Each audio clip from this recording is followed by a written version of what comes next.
मैं सृष्टि काले, RV news में आपका स्वागत है। बलौदाबाजार नगर पालिका में पार्षदों ने जड़ा ताला।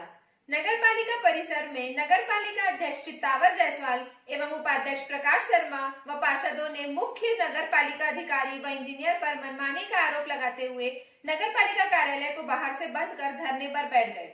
मामले की गंभीरता को देखते हुए मुख्य नगर पालिका अधिकारी श्रीमती राजेश्वरी पटेल व इंजीनियर नेमीचंद वर्मा सिटी कोतवाली रिपोर्ट दर्ज कराने पहुंचे, जहां कुछ समय पश्चात अध्यक्ष, उपाध्यक्ष व जिला पंचायत सदस्य नवीन मिश्रा भी पहुंच गए। थाने के अंदर काफी लोगों की भीड़ व गहमा-गहमी देखकर थाना प्रभारी महेश ध्रुव आक्रोशित होकर उन सभी लोगों को बाहर जाने के लिए कहा, जिससे विवाद की स्थिति उत्पन्न हो गई। सभी जनप्रतिनिधि रुष्ट होकर एसपी व कलेक्टर के पास थाना प्रभारी की शिकायत लेकर पहुंच गए। नगर पालिका का मामला अतिक्रमण कर कार्यवाही को लेकर मुख्य नगर पालिका अधिकारी एवं अध्यक्ष उपाध्यक्ष के बीच विवाद हुआ था। इस घटना की जानकारी कलेक्टर महोदय को दी गई। उन्होंने निष्पक्ष जांच का आश्वासन दिया। जनप्रतिनिधियों ने थाना प्रभारी महेश ध्रुव को रिपोर्ट लिखने से इनकार एवं दुर्व्यवहार की शिकायत की। वर्तमान पार्षद रुपेश ठाकुर ने मुख्य नगर पालिका अधिकारी के ऊपर लगे आरोपों को निराधार बताया। रुपेश ठाकुर जी का कहना था कि मुख्य नगर पालिका अधिकारी ने जनप्रतिनिधियों के निर्देशानुसार ही कार्यवाही की थी। Bureau report, Nishant Srivastava, Balodabazar. सर में ताला लगा दिया गया था पार्षदों के द्वारा, क्या था मामला? और यहाँ कोतवाली में भी जो सीएमओ मैडम है रिपोर्ट दर्ज कराने आए थे, एफआईआर कराने, क्या आज कुछ पार्षदों ने मुझे फ़ोन किया। मैं नगर पालिका के एक पार्षद हूँ। उन्होंने कहा कि आप नगर पालिका परिषद पहुँचिए, कुछ घटना हुई है। तो मैंने उनसे पूछा क्या घटना हुई है। बोले आप नगर पालिका पहुँचिए। जब मैं नगर पालिका पहुँचा तो वहाँ पर मैं देखा कि नगर पालिका के मुख्य दरवाजे पर ताला बंद था और कुछ पार्षद आक्रोशित होकर नगर पालिका प्रशासन के खिलाफ में नारेबाजी कर रहे थे। माननीय मंत्री जी के बारे में खिलाफ में बात कर रहे थे, सीएमओ के खिलाफ में बात कर रहे थे, लेकिन उनसे संतोषजनक जवाब नहीं मिला कि इस मामले में उन्होंने तालाबंदी किया है। तो इसका स्पष्ट कारण आपको पता है इसमें कि किस कारण तालाबंद किया गया है? उनका कहना था कि पूरे शहर में अतिक्रमण है और जो अतिक्रमण हुआ है उसको तत्काल हटाया जाए। तो मेरी जानकारी में ये आया कि उनके मांग को लेकर तत्काल सीएमओ ने अतिक्रमण को हटाने का कार्य चालू किया। लेकिन उनके द्वारा एक और मामला उन्होंने कहा, आरोप लगाया है कि सीएमओ और इंजीनियर द्वारा मुँह देखी काम की जा रही है। ये आरोप तथ्यहीन है। जो नगर पालिका के जो सम्मानित पार्षद जो मांग की थी, उन्होंने सीएमओ से मांग की कि तत्काल कार्रवाई की जाए। उन्हीं के अनुसार सीएमओ ने तत्काल कार्रवाई करते हुए जहां जहां उन्होंने अतिक्रमण हटाने की बात की थी, वहां उन्होंने अतिक्रमण हटाने के लिए कार्रवाई की। क्या नाम है आपका? रुपेश सिंह ठाकुर, शहर कांग्रेस कमेटी अध्यक्ष। को फ़ोन किया। मैं नगर पालिका के एक पार्षद हूँ। उन्होंने कहा कि आप नगर पालिका परिषद पहुँचिए, कुछ घटना हुई है। तो मैंने उनसे पूछा क्या घटना हुई है। बोले आप नगर पालिका पहुँचिए। जब मैं नगर पालिका पहुँचा तो वहाँ पर मैं देखा कि नगर पालिका के मुख्य दरवाजे पर ताला बंद था और कुछ पार्षद आक्रोशित होकर नगर पालिका प्रशासन के खिलाफ में नारेबाजी कर रहे थे। माननीय मंत्री जी के बारे में खिलाफ में बात कर रहे थे, सीएमओ के खिलाफ में बात कर रहे थे, लेकिन उनसे संतोषजनक जवाब नहीं मिला कि किस मामले में उन्होंने तालाबंदी किया है। तो इसका स्पष्ट कारण आप? उनका कहना था कि पूरे शहर में अतिक्रमण है और जो अतिक्रमण हुआ है उसको तत्काल हटाया जाए। तो मेरी जानकारी में ये आया कि उनके मांग को लेकर तत्काल सीएमओ ने अतिक्रमण को हटाने का कार्य चालू किया। लेकिन उनके द्वारा एक और मामला ये आरोप तथ्यहीन है। जो नगर पालिका के जो सम्मानित पार्षद जो मांग की थी, उन्होंने सीएमओ से मांग की कि तत्काल कार्रवाई की जाए। उन्हीं के अनुसार सीएमओ ने तत्काल कार्रवाई करते हुए जहां जहां उन्होंने अतिक्रमण हटाने की बात की थी, वहां उन्होंने अतिक्रमण हटाने के लिए कार्रवाई की। क्या नाम है? रुपेश सिंह ठाकुर, शहर कांग्रेस कमेटी अध्यक्ष। जिस प्रकार से विगत कुछ दिनों से बलौदाबाजार नगर पालिका सीएमओ और इंजीनियर द्वारा जब वसूली की अवैध वसूली की जा रही है, उसकी शिकायतें लगातार माननीय अध्यक्ष महोदय नगर पालिका को मिल दी जा रही है।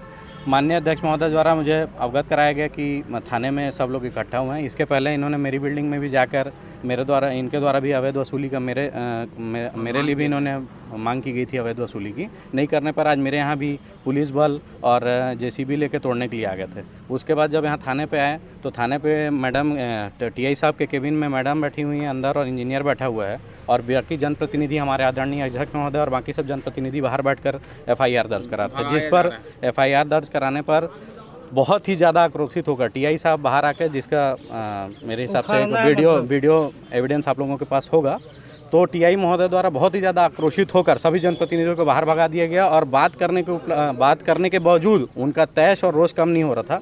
हमारा ये कहना है कि इस प्रकार की राजनीति जो ये की जा रही है, जिसको कांग्रेस भाजपा का एक रूप दिया जा रहा है, इस प्रकार की राजनीति करने का कोई मतलब नहीं, क्योंकि हम जनप्रतिनिधि डाकू डकैत तो है नहीं हम लोग कि हम लोग जानेंगे कि ये थाने का डेली थाना आना जाना तो है नहीं हमारा, कि हम लोग जानेंगे कि थाने का गुप्त रोग है, कि ये लॉकर रूम है इनका, कि नहीं है।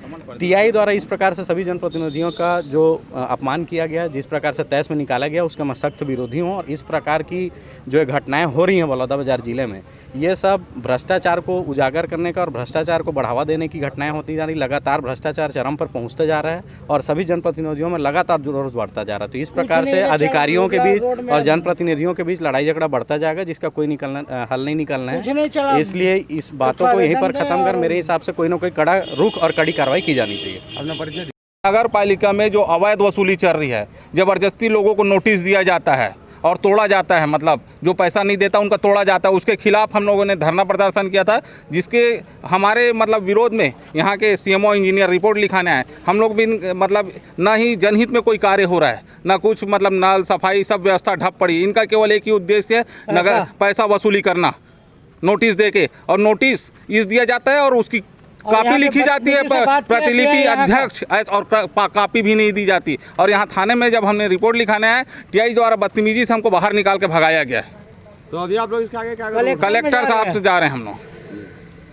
नगर पालिका में अधिकारी राज का जो आलम है, नगर पालिका में देखा जा रहा है कोई भी काम जनप्रतिनिधियों के हिसाब से नहीं किया जा रहा है। अधिकारी यहाँ 10 साल 20 साल से बैठे हुए हैं, ज़बरदस्ती लोगों को नोटिस भेजा जा रहा है। नल जल के योजना के तहत नल पर्याप्त रूप से पानी नहीं आ रहा है, इसमें व्यापक फैला हुआ है। और हम लोग कुछ भी बात करते हैं तो हम लोगों को कोई भी काम करने से बाध्य नहीं है, आप अपना काम करो, हम अपना कार्रवाई करेंगे करके हम लोग को मजबूर किया जाता है। हम लोग को कोई सुनवाई नहीं होता है यहाँ पे। किनके द्वारा इस तरह से क्या रहे? कौन 15-20 साल से जमे हुए हैं यहाँ पे निजी इंजीनियर लोग हैं, सीएमओ मैडम हैं और अन्य अधिकारी हैं, सब जो यहाँ पे बैठे बैठे भ्रष्टाचार का आलम है, खरीदी चल रहा है, रिश्वतखोरी चल रहा है और कोई भी काम यहाँ पे नहीं हो रहा है, जिसकी वजह से आज ये हम लोग बैठे हैं। हमारे मांग को सुना जाए और अधिक से अधिक नगर में जो काम है, विकास का काम पूरा बंद है, कोई भी काम दिख नहीं रहा है। और नल जल योजना फेल है, नाली फेल है, रोड की व्यवस्था नहीं हो पा रही है और अपना दादागिरी चला रहा है। का में 2 गुट नहीं बटा है, भाजपा और कांग्रेस का है। यहाँ पे भाजपा का अध्यक्ष है, कांग्रेस विपक्ष में है। कांग्रेस चाहती है कि अपना पक्ष रखे, लेकिन जो पक्ष में जो बैठे हैं, जो अध्यक्ष हैं, वो तो नगर के बारे में सोचते हैं और वो भी नगर के बारे में सोचना पड़ेगा उनको भी। और कोई गुटबाजी नहीं है, हम सब एक हैं। और अभी भी विपक्ष भी आए हुए थे, वो लोग भी बैठे हुए थे, वो भी समर्थन कर रहे हैं इस बात। विकास काम के लिए पैसा पर्याप्त रूप से हम लोग को मिल नहीं रहा है, हम लोग के पास पैसा नहीं है। जो पुराना काम, जो पैसा था, पुराना काम जो है उसको हम तत्काल चालू किए नगर पालिका अध्यक्ष महोदय द्वारा। पूरा काम अच्छे से चल रहा है। और अभी नया शिव डहरिया जी आए थे कॉलेज मैदान में, उससे भी मांग किए हैं, लेकिन अभी तक हम लोगों को कोई भी प्रकार से फंड उपलब्ध नहीं कराया जा रहा है, जिसकी वजह से काम ढप पड़ा हुआ है। गया है कि यहाँ पे मनमानी चल रही है। यहाँ पे ना यहाँ पे 1 रुपया आ रहा है ना जा रहा है। यहाँ से यहाँ पे 2 गुट हो गया है। हमारा भाजपा का अध्यक्ष है, आधा कांग्रेस के है। 1 रुपया एक तो आ नहीं रहा है। दूसरी बात, यहाँ पे आनाताड़ी करा जा रहा है, जनप्रतिनिधियों को सुना ही नहीं जा रहा है यहाँ पे, इसलिए यहाँ पे ताला लगाया गया है। यहाँ जो कार्य हो रहा है वो बहुत गलत ढंग से हो रहा है। यहाँ मतलब लोगों को ज़बरदस्ती नोटिस दिया जा रहा है, तोड़ा जा रहा है और अवैध वसूली किया जा रहा है यहाँ। और ना ही नगर पालिका के क्षेत्र के अंदर ना साफ़ सफाई में इनका ध्यान है, ना ही गार्डन पूरे अस्त व्यस्त है, ना नल जल योजना को पूरा ढंग से किया जा रहा है। मतलब पूरे जनप्रतिनिधियों को ताक में रखकर अपनी मनमानी की जा रही है अधिकारियों द्वारा। किसका सह इनको चितावर भैया जिंदाबाद हो गया। किसके साथ पर मतलब ये हठधर्मिता दिखा रही है अपनी अधिकारी? ये तो मेरा तो कोई कुछ नहीं कर सकता, इस टाइप की बात बोलती हैं। मनमानी चल रही है। नगर पालिका के संबंध में शिकायत लेकर के कुछ जो वरिष्ठ जनप्रतिनिधि हैं वो शिकायत कर रहे थे और वो थाना कोतवाली भी गए थे। अभी वो अपनी समस्या लेकर के कलेक्टर साहब के पास गए हैं, जहां उनका निवारण किया जाएगा। उस संबंध में जो भी हुआ होगा उसकी जांच की जाएगी और जो भी रिजल्ट आएगा उसको देखा जाएगा, जो भी हुआ है उस संबंध में, उस घटना के संबंध में। मुझे इस बारे में उतनी जानकारी नहीं है कि क्या मामला है। अभी मेरी जिनसे चर्चा हुई है तो उन्होंने नगर पालिका अधिकारी और वहाँ के इंजीनियर के ऊपर कुछ आरोप लगाए हैं। तो मैंने उनसे कहा कि जो भी आपकी बात है लिखित में दीजिए। सर लिखित में देने के बाद आगे की क्या कार्रवाई होगी? जो भी नियमानुसार जो प्रशासकीय व्यवस्था उसके अंतर्गत कार्रवाई होगी। नहीं, मुझे इस बारे में जानकारी नहीं। नगर पालिका में ताला जड़ दिया गया करके संबंध में अपने को एक लिखित आवेदन प्राप्त हुआ है सीएमओ के द्वारा में, और वरिष्ठ अधिकारी का दिशा निर्देश पर फिर उसमें कार्रवाई करेंगे। जनप्रतिनिधियों के द्वारा जो है मेरे थाने में आकर, जहाँ पर मेरा मुंशी रोजनामचा लिखता है, उस जगह पे उन्होंने शासकीय कार्य में बाधा उत्पन्न किया है। साथ ही वहाँ पर मैं एक आरोपी भी बैठा हुआ था, जो इस प्रकार का कार्य जो है उनको शोभा नहीं देता है, और उनको फिर समझाइश करके उनको बाहर जाने के लिए बोला गया। कोई उनका नहीं किया गया है। उसके वीडियो और क्लिपिंग मेरे ख्याल से सारे पत्रकार भाइयों के पास में है।